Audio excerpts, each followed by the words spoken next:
There seems to be a lot of activity going on within my orb today. Oh, look. There's Woodward, the main man of RPGs. He's playing Dungeons and Dragons. No, the rules are slightly different. This could be his game, The Ring of Fire. No, this is definitely Dungeons and Dragons. What is this? The D&D Next Playtest packet has come out and I was not aware of this? How could this be?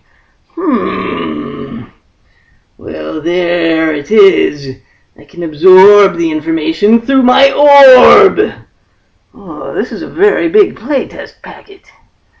Let's see, I'll have to put this on to full power. Yes. We got elves, dwarves, humans, goblins, Pathfinder goblins, D&D 2nd edition, D&D 3rd edition, the previous playtest packet, D&D 4th edition. Oh my god! Oh, I can't contain all this information. All of the rules are intermingling. I can't tell one edition from the other. Well, except for 4th edition, but all the rest are intermingling. I can't contain the knowledge. This may be the end of Dungeon Master Doom.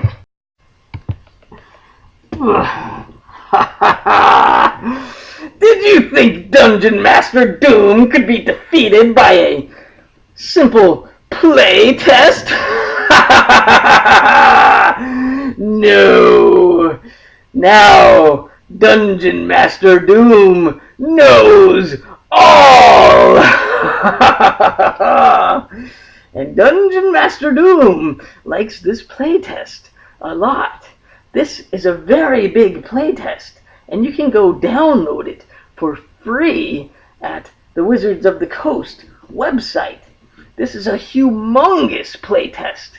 It goes from level 1 to level 20 at hyper speed, but it's got all the material to play a really fun campaign. Now at hyper speed, it takes you, it was like 250 hit points to go to level 2, and it was 400,000 and 450,000 to get to level 20, whereas in Pathfinder, what is it, 2,500,000 to get to level 20. So you're moving at hyper speed, but it's got all the material in there to play a really fun campaign. And it's got 4 adventure modules in there, and it also looks like it's compatible with 3rd edition. So the playtest looks like it's hard to play if you aren't familiar with Dungeons and Dragons. But if you can get your hands on some 3rd edition and familiarize yourself with the game that way, the playtest looks more compatible with D&D 3rd edition than Pathfinder, because they cut the power creep down. Characters aren't getting a feat or a new special ability every level, which happens in Pathfinder, which I like, but Pathfinder characters are very powerful. But at the same time, what I didn't like about this, while they're cutting down the feats and stuff, on the generic experience table, they added more stuff to it. On the generic one, it used to be what? You get ability point every 4 levels, and then there was like one other thing you get. On this one, everybody gets a wide array of the same things, so it looks like it might make generic characters, but I haven't even tried making a character yet. I've just read this. I've just absorbed the information. I haven't put it to the test just yet.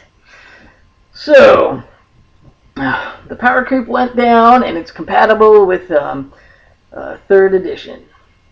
Now, what made this really cool for any dungeon master, and you can take these charts and put them in any game. They're generic treasure charts that I thought were really cool. It's just charts for like gems and objects of art, but none of it's magic. But they have all these neat descriptions, and then they have the values, but the descriptions really spark some neat ideas and give you that detail to make you think. When the players find a treasure and just find this object of art, you'll have the description there that'll pique their interest, and they'll probably think it's magic at first. And when they detect the magics fail them, they'll probably just think that their magic wasn't working, and there probably is magic behind these items. So those charts were really cool. They also had a really neat generic list of gods to just be like the Grim Reaper, the god of war, the god of healing.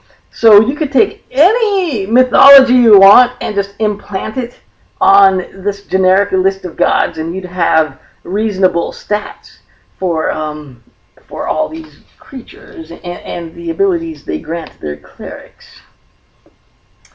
And that brings up the next point. A new innovation to the game is adding character backgrounds.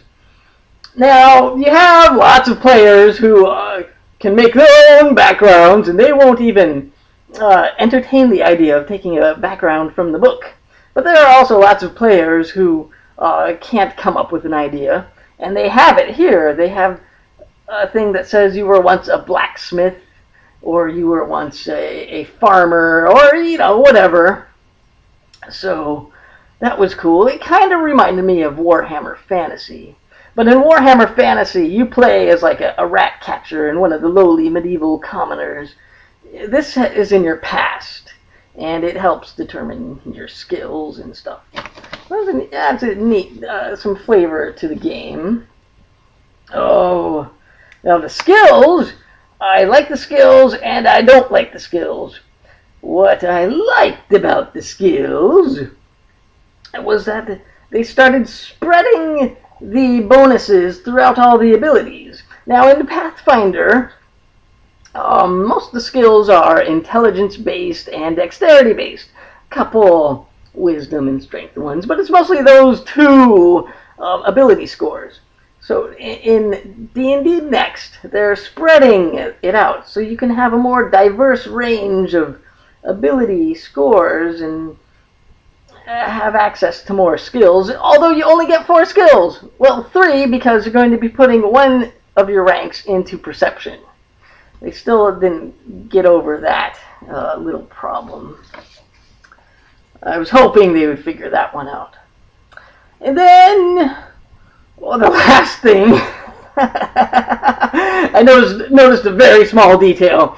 The movement scales in Pathfinder, where you have a walk, hustle, run times 3, and a run times 4. They added crawl to it, so now you can know exactly how fast your character can crawl. And I'm just thinking, how much detail do you actually need to add to a game? But then maybe this detail is in Pathfinder, and I just never noticed. But I was just thinking, what the? But it comes.